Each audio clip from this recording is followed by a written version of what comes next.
antum bisa lihat cek rekamannya di YouTube.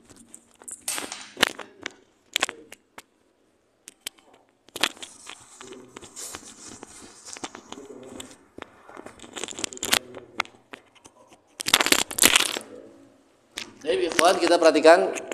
Coba lihat, jangan ada yang nulis dulu.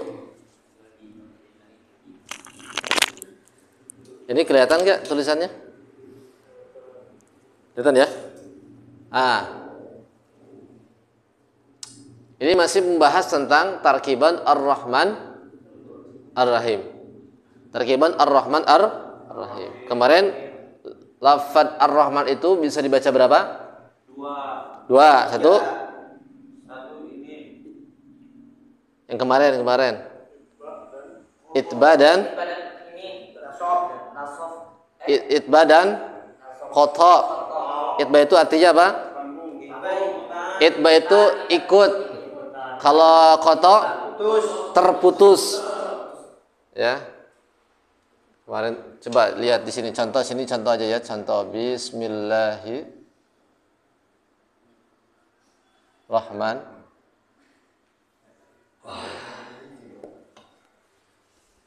Bismillahi. Kita membahas yang ini Ar-Rahman Ar-Rahim. Jadi Ar-Rahman itu kemarin dibahas ada berapa pembacaan? Dua. Satu bisa itba, dua bisa qata. Harus tahu nih masalah istilah itba. Itba itu artinya mengikuti. Mengikuti yang mana? Hi-nya. Berarti itba itu bisa dibaca. Itba itu berarti pembacanya ar-rahmani. Ngikut. Ada juga yang qata. Qata itu terputus, artinya tidak ikut ke kalimat Allah. Terputus. Yang qata bisa dibaca dua, bisa rofa, bisa nasab. Rofa itu dibaca duma ar-rahmanu. Kalau nasab dibaca ar-rahmana. Arti jadi ar-rahman itu bisa dibaca dua, itba dan qata. Kalau itba ar-rahmani, kalau qata ar-rahmanu atau ar-rahmana. Paham tuh? Nah, gitu. Baik. Sekarang kita bahas lafaz ar-rahim, ar-rahimnya. Ini panjang lagi ini. Ar-rahimnya kita nih baca nih. Nah, berarti kan ikhwan, kalau lafaz ar-rahman ini kita bahas yang ini ya. Yang ini nih, ar-rahim ya. Yang ini sudah kemarin. Sekarang ar-rahim. Ya. Kalau lafaz ar-rahman, ar-rahmananya ya. Ar-rahmannya dalam keadaan itba, maka ar-rahimnya barisnya ada 3. Kembali lagi, kalau ar-rahmannya itu itba itu apa tadi? Mengikuti. Tanda bacanya mengikuti yang mana? Allah. Berarti ini kalau dibaca ar-rahmani ya. Kalau dibaca ar-rahmani yaitu itba, dia ada 3 pembacaan. Ini boleh milih ini. Pembacanya bisa dibaca 3. Jadi si ar-rahim itu bisa dibaca 3 pembacaan. Pertama bisa dibaca itba. Berarti itba itu ikut ke kalimat Allah.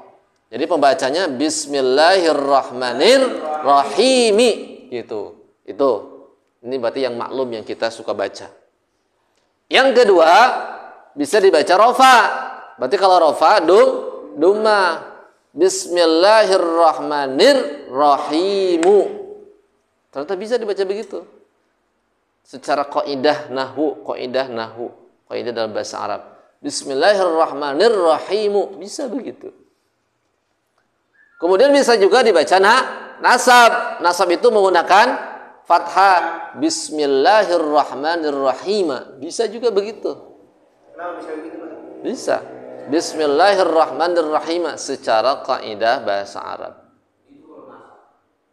Jadi nasabnya fathah, kalau rofa duma. Paham? Kalau lafaz ar-rahmananya dibaca jabar itu berarti fathah.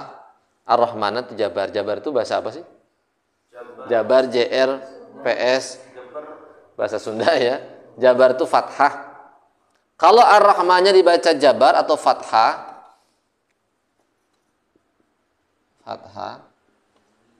atau nasab sama saja. Kalau dibaca jabar atau fathah, maka lafadz ar-rahimnya barisnya bisa dua. Bisa dua. Kalau yang ar-Rahmannya fathah yang ini ya. Dua, perhatikan.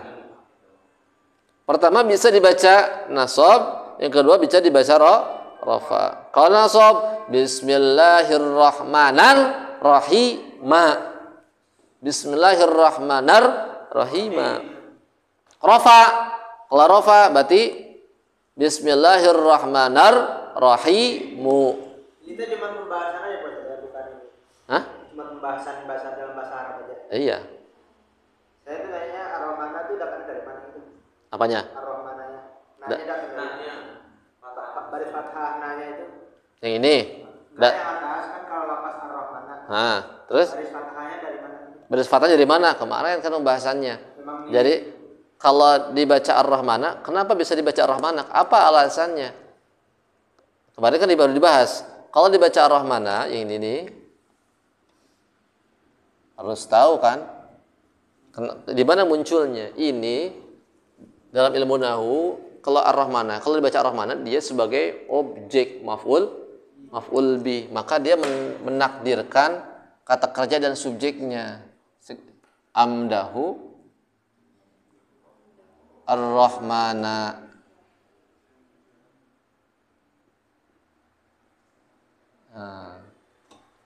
Saya amdahu itu ini kalimat fi'il fa'il. Fi'il itu apa? Fi'il itu kata kerja. Fa'il itu subjek. Subjek tahu pelaku. Saya memuji ar-Rahmana kepada zat yang Maha Rahman, yaitu Allah. Disembunyiin. Ya. Jadi segi makna disembunyikan. Jadi dalam bahasa Arab itu banyak penyembunyian kosakata. Ya. Banyak korupsi kosakata. Bukan ini banyak hal-hal yang gaib. Jadi ketika antum baca Bismillahirrahmanirrahim, maknanya ini Bismillahi amdahur rahmanirrahim. Amdahur rahmanirrahim. Dengan menyebut asma Allah, saya memuji zat ar-Rahman gitu. Dalam hati ya.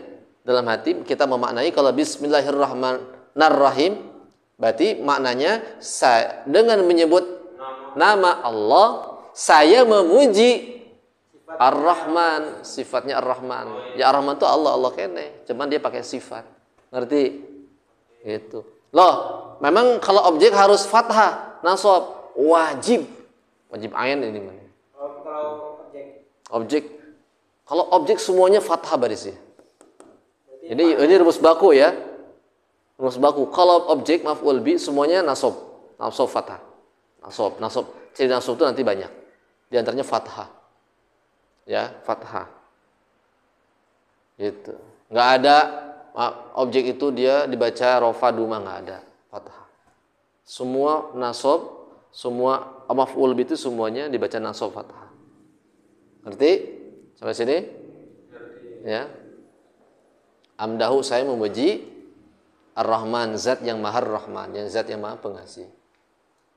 Kalau dibaca duma katanya timbul pertanyaan dari mustahab. Ini kalau dibaca Ar-Rahman maksudnya gimana ini? Ar-Rahmanu. Ini maknanya beda lagi. Kalau mau dibaca Ar-Rahmanu berarti ini menjadi khobar. Dalam bahasa Arab susunan kalimat namanya khobar. Khobar itu apa? Khobar itu berita.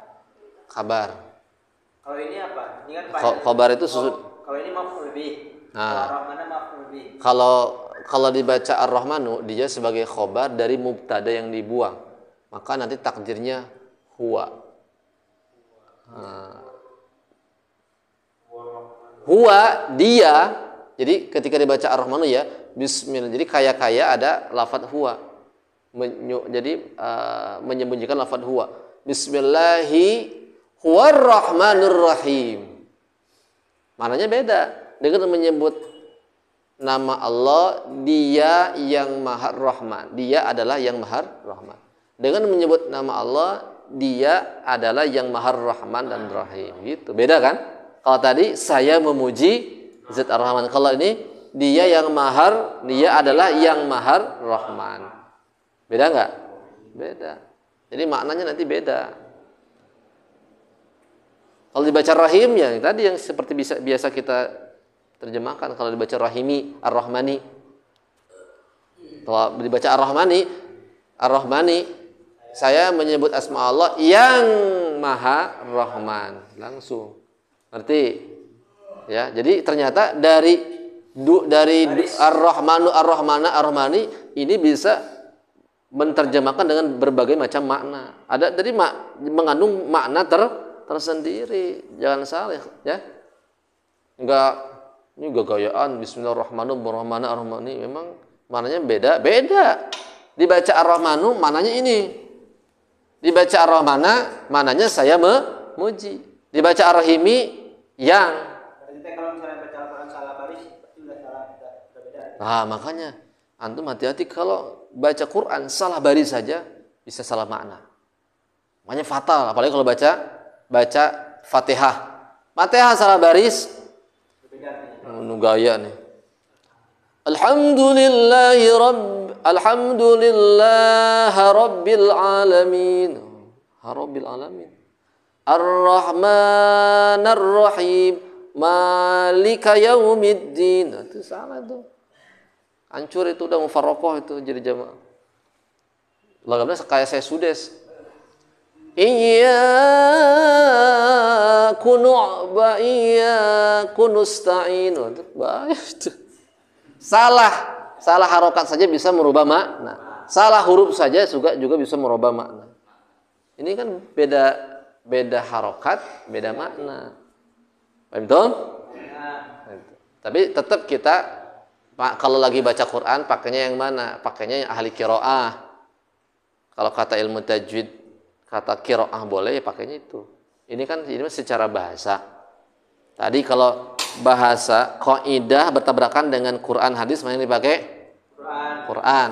Secara qaidah ini bisa. Dan ini bisa diterapkan bukan hanya pada Al-Qur'an, tapi pada hadis, pada qaul-qaul ulama. Nanti antum baca kitab tuh karangan-karangan ulama. Nanti misalkan ada kalimat-kalimat seperti ini modelnya, boleh itu dibaca nu, na, ni, asal punya dasarnya. Jadi kalau dibaca nu, oh ini dasarnya ada. Na, oh ada dasar. Nih, dalam Kafrawi. In yusobi ar-rahmanu au yurtafa wa fal jarra fil rahim, itu ada. Yang penting kita punya dasar. Kenapa bisa dibaca nu, na, ni? Kenapa ada besar duma, fathah, kasroh? Ya, antum?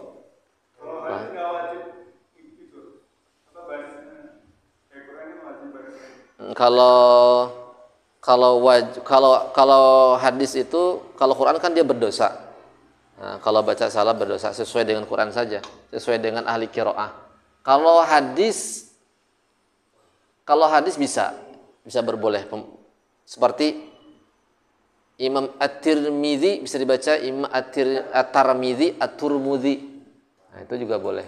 Jadi kalau hadis itu bisa dipakai simai, bisa dipakai qaidah secara qaidah. Boleh kalau hadis.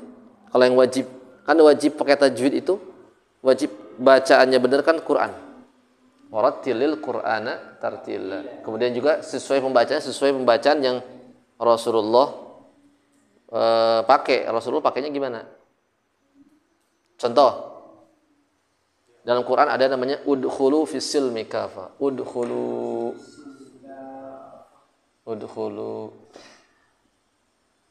Gitu kan? Udkhulu artinya apa udkhulu? Masuklah kalian dalam agama Islam. Nah, masuklah kalian fis silmi kepada Islam kafa secara totalitas silmi. Masuklah kalian fis silmi pada Islam kafa secara kafa. Jadi masuk Islam itu harus totalitas, jangan setengah-setengah. Udkhulu itu asal dari kata apa? Nah, ini udkhulu jamak, masuklah kalian. Kalau mufradnya udkhul. Udkhul. Ini apa nih segatnya ini? Fi'il amar. Udkhul, masuklah. Kamu masuklah. Udkhul. Fi'il madinya apa? Dakhala. Dakhala yadkhulu. Tasrif. Dakhala yadkhulu dakhlan fa huwa dakhilun wa dzaka mahdulun. Udkhul la tahdul. udkhul. Udkhul la tadkhul. Madkhulun madkhulun idkhul. Perhatikan. Secara kaidah ini masuk ke bab berapa sulasi mujarrad? Bab Pertama. Yakin? Yakin. Fa'ala yaqulu. Fa'ala yaf'ulu. Ya, fa'ala yaqulu. Salah, bab ketiga. Bab ketiga. Bab ketiga. Fa'ala yaf'alu. Secara kaidah shorof itu masuk ke bab ketiga. Kenapa? Coba perhatikan bab ketiga. Fa'ala yaf'alu. Kenapa bab ketiga harus ada syaratnya? Ya iyalah harus ada syaratnya. Apa syaratnya? Syaratnya ialah harus Ada salah satu huruf halak. Apa sebut huruf halak? Huruf yang keluar dari tenggorokan. Sebutkan hurufnya. Hamzah, Hamzah, ha, ain, ha, ghain, kha. Karena ada kaidah hamzun, faha, un. bukan dalnya yang jadi patokannya. Ya. Kha-nya. Kha ini masuk huruf halak bukan? Masuk. Mana kaidahnya? Hamzun, faha, un, thumma ainun, ha, un, mumalatan, thumma ghain, kha. Berarti khusus yang ketiga, maka syaratnya harus ada huruf halak. Ini huruf halak bukan? Kha. Berarti masuk bab ke. Secara kaidah shorof harusnya ini dakhala yadkhulu. Dakhala yadkhulu. Secara ilmu shorof harusnya dakhala yadkhulu. Dakhala yadkhulu. La. Berarti fi'il amarnya adkhal. If'al. Iftah. Idkhal. Masuk harusnya idkhal. Kok jadi udkhul? Oh enggak, ini syad. Syad itu apa? Pengecualian. Syad itu apa? Menyimpang dari kaidah yang seharusnya. Syad. Dia ternyata tidak turut pada aturan shorof dia. Dia menyimpang, dia mufaraqah dia. Ya. Dia tidak taat kepada aturan. Dia masuk ke yang pertama. Kenapa? Karena Al-Quran menyebutkannya udkhul. Bentrok kan? Antara bahasa Quran dengan ilmu shorof. Mana yang dahulukan? Quran. Loh, kata orang Arab harusnya idkhulu fi silmi kafa. Enggak, kata Quran udkhulu. Mana nih yang benar? Orang Arab atau Quran? Quran. Orang Arabnya ngobrolnya gimana? Orang Arab biasa.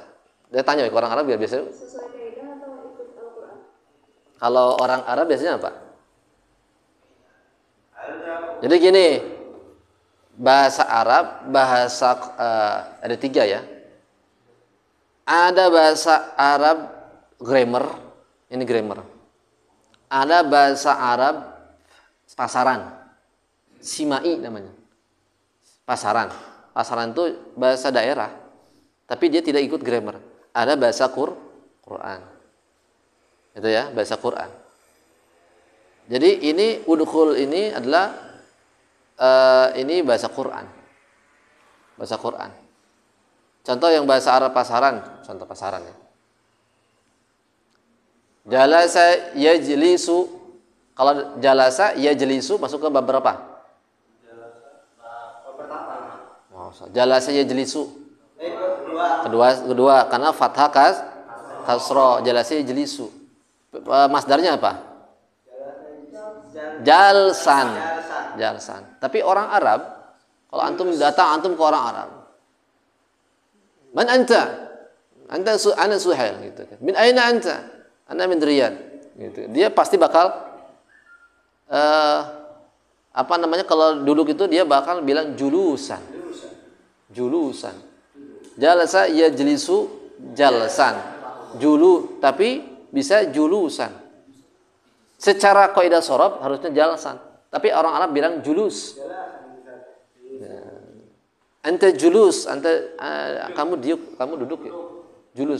Julus itu apa? Duduk juga. Masdarnya namanya masdar simai. Di shorof nggak ada.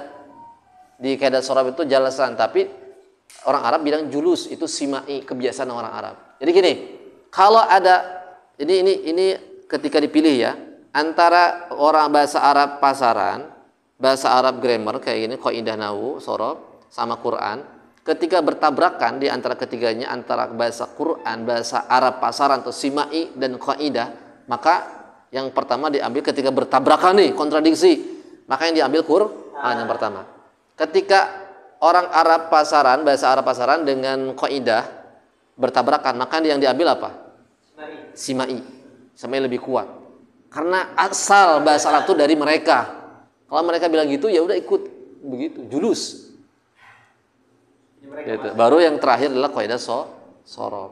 Loh, kenapa Quran diutamakan? Ya karena kita tujuan ngaji sorof sama nahwu itu untuk apa? Quran kan, supaya kita paham Quran, bisa baca Quran. Gitu. Maka tunduk kepada aturan Quran. Betul? Ya udah udkhulu dibaca. Jangan idkhalu. Secara sorof idkhalu harusnya. Betul? Ini kembali ke ini juga sama nih. Ar-Rahmanu Ar-Rahim. Bahasa Quran apa? Ya udah, kalau kita baca Quran Bismillahirrahmanirrahim. Ini kan secara kaidah bisa berubah gitu, secara aturan. Sama seperti ini, udkhulu secara kaidah itu idkhal harusnya kan? Idkhalu. Fataha ya dakhala yadkhulu dakhlan fa huwa dakhlun wa dzaka madkhul idkhal. Iftah, if'al. Bab ketiga. Betul? Ngerti enggak? Ngerti enggak?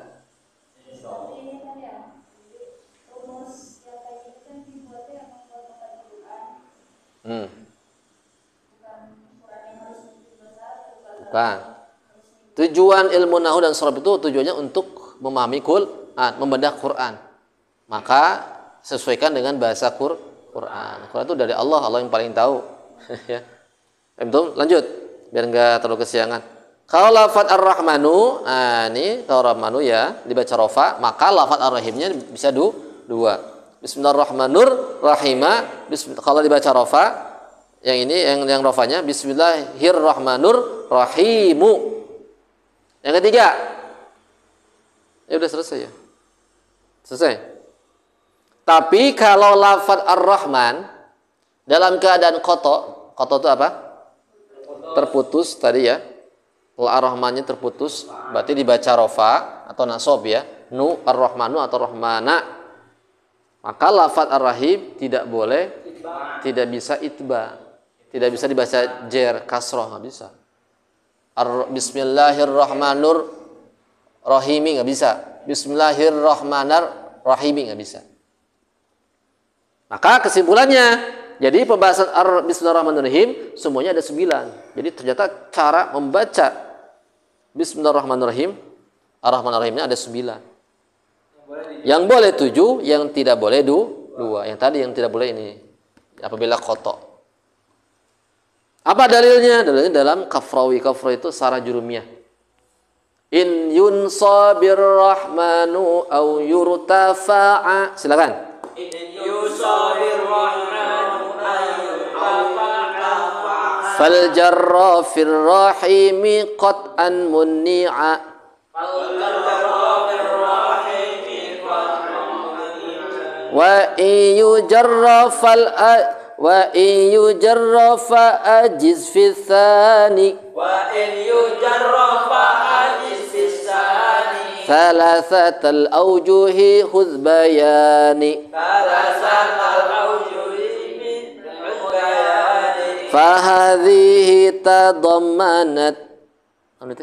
فهذه تضمنت تسعا منع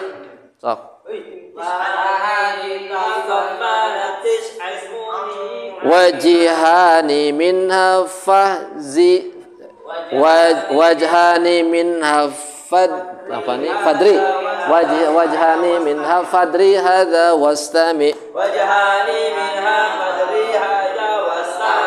baca semuanya bareng. Iyon sabir rahmanu au yurtafa fal jarra fir rahimi qat'an muni wa iyu jarrafa ajiz fi thani thalathatal awjuhi hudh bayani fahadhihi tadammanat tis'an muni wajhani minha fadri qad wastami fadri hadha wastami tadammanat. Baik, sudah selesai ya. Ini pembahasan muqaddimah bismillah sudah selesai. Kita nanti pertemuan berikutnya masuk ke bab kalam, masuk ke jurumiyahnya kalam. Hari Senin ya kita ujian yaitu bab idofat sama bab tarkiban lafaz ar-Rahman ar-Rahim. Hafalkan. Nah, bab idofat sama tarkiban lafaz ar-Rahman ar-Rahim. Seperti biasa, nanti ujiannya PG sama esai. Yang baru gimana? Ya, yang baru ya sama. Yang baru ya. Nanti yang bab idofatnya lihat ke yang teman-teman yang lama. Baik, ya. Ada pertanyaan? Kita tuh baca istighfar dan doa kafaratul majlis. Astaghfirullahaladzim subhanakallah bihamdika asyhadu an la ilaha illa anta astaghfiruka wa atubu ilaik. Akhirul kalam. Assalamualaikum warahmatullahi wabarakatuh.